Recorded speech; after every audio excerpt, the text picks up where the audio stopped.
ये कहानी जबलपुर के खूबसूरत से जंगल की है।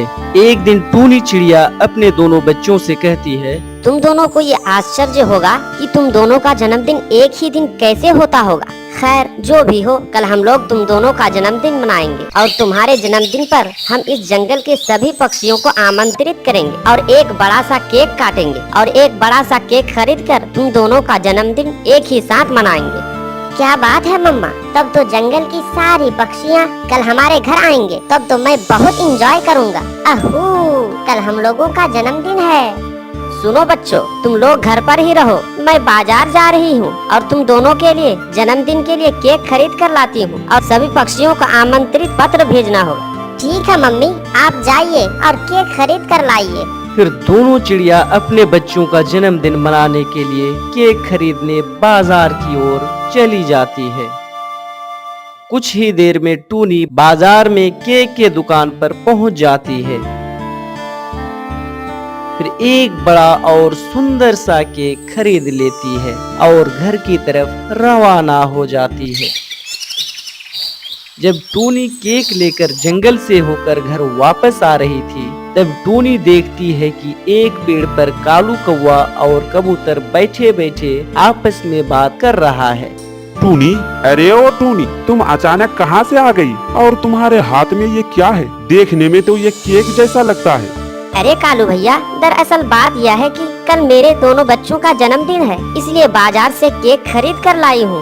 ओहो, तो ये बात है। तब तो तुम मुझे आमंत्रित करोगी ना टूनी? हाँ कालू भैया, बिल्कुल आमंत्रित करूँगी। शायद तुम सोच रही हो कि मैं पहले जैसा अब भी दुष्ट हूँ, है ना टूनी? इसलिए तुम मुझे आमंत्रित नहीं करना चाहती हो। अरे कालू भैया, असल में मैं ये नहीं बोल रही थी। जंगल के सभी पक्षियों को आमंत्रित करना चाहती हूँ। मैं तुम्हें दावत देने के लिए तुम्हारे घर जाती।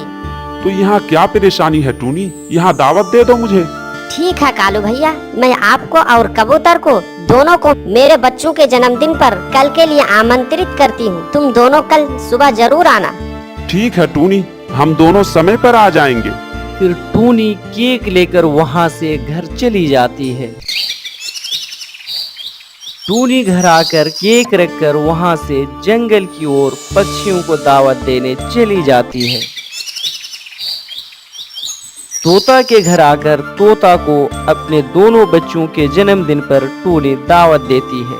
तोता, ओ तोता, कल मेरे दोनों बच्चों का जन्मदिन है, इसलिए मैं तुम्हारे पास जन्मदिन के अवसर पर मैं तुम्हें दावत देने आई हूँ। कल सुबह तुम मेरे घर पर आ जाना और जन्मदिन के पार्टी में एंजॉय करना, ठीक है? ठीक है टोनी, कल सुबह मैं तुम्हारे घोंसले पर सही समय पर आ जाऊंगा। फिर टूनी वहाँ से इग्लू महाराज के घोंसले की तरफ रवाना हो जाती है। महाराज इग्लू के पास आकर टूनी बोलती है, महाराज, कल मेरे दोनों बच्चों का जन्मदिन है। मैं अपने बच्चों के जन्मदिन के पार्टी में आपको आमंत्रित करने आई हूँ। क्या बात कर रही हो टोनी? कल तुम्हारे दोनों बच्चों का जन्मदिन है। ठीक है, कल सही समय पर मैं और मेरा बेटा तुम्हारे घर पर पहुंच जाऊंगा। फिर टूनी जंगल के सबसे अच्छे और सबसे शक्तिशाली पक्षी तांत्रिक गिद्ध के पास चली जाती है। तांत्रिक गिद्ध के पास आकर टूनी बोलती है, तांत्रिक जी, ओ तांत्रिक जी, कल मेरे बच्चों का जन्मदिन है, इसलिए मैं आपको जन्मदिन के पार्टी में इनवाइट करने आई हूँ। ठीक है टोनी, मैं सही समय पर कल तुम्हारे घर पहुंच जाऊंगा। ठीक है तांत्रिक जी। जंगल में जितनी पक्षियां थी, टूनी सबको दावत दे देती है और फिर टूनी अपना घर लौट जाती है। दूसरे दिन सुबह इग्लू महाराज, तोता, कबूतर, तांत्रिक और कौवा सभी टूनी के घर जाने के लिए रवाना हो जाते हैं।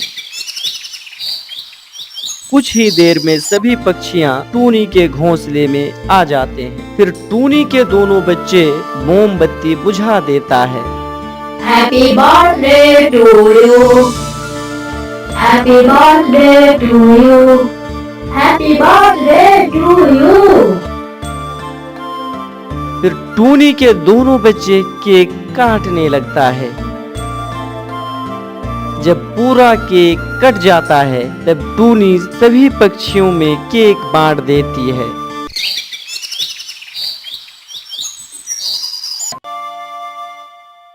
और सभी पक्षियां केक खाने लगते हैं।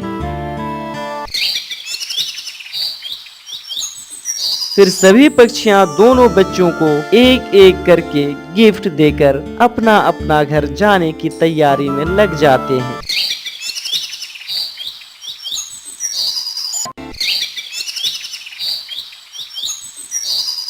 फिर गिद्ध तांत्रिक गिफ्ट देने आता है और टूनी से बोलता है, टूनी, मैं तो गिफ्ट लाना ही भूल गया। अब मैं तुम्हारे बच्चों को गिफ्ट कैसे दूं?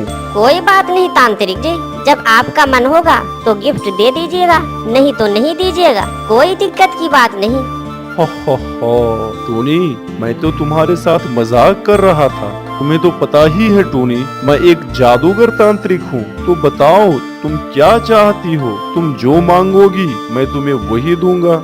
नहीं तांत्रिक जी, मुझे कुछ नहीं चाहिए। आपको जो अच्छा लगे मेरे बच्चों को दे सकते हैं, ताकि मेरे बच्चे खुश हो जाए। मुझे कुछ नहीं चाहिए।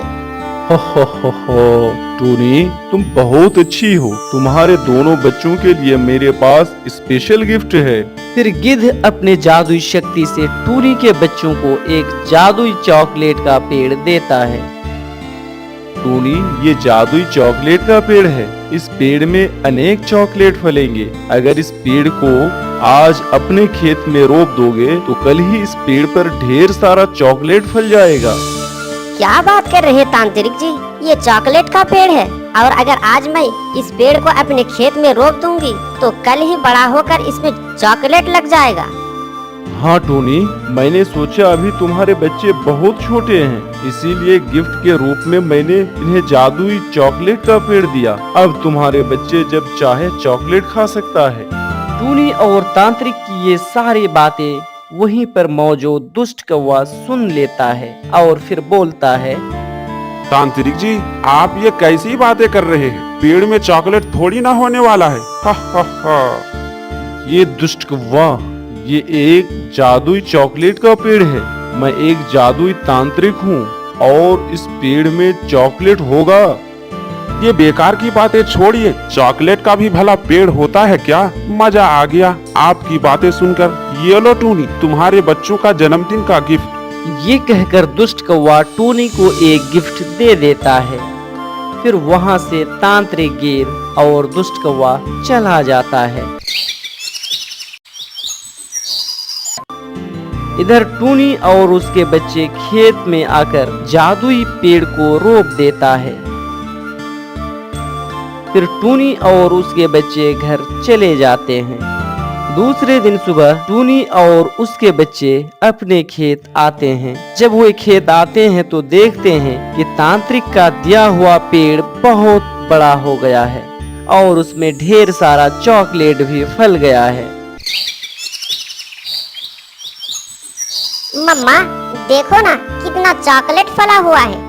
हाँ मेरे बच्चे, तांत्रिक सही बोल रहे थे कि यह पेड़ एक जादुई चॉकलेट का पेड़ है।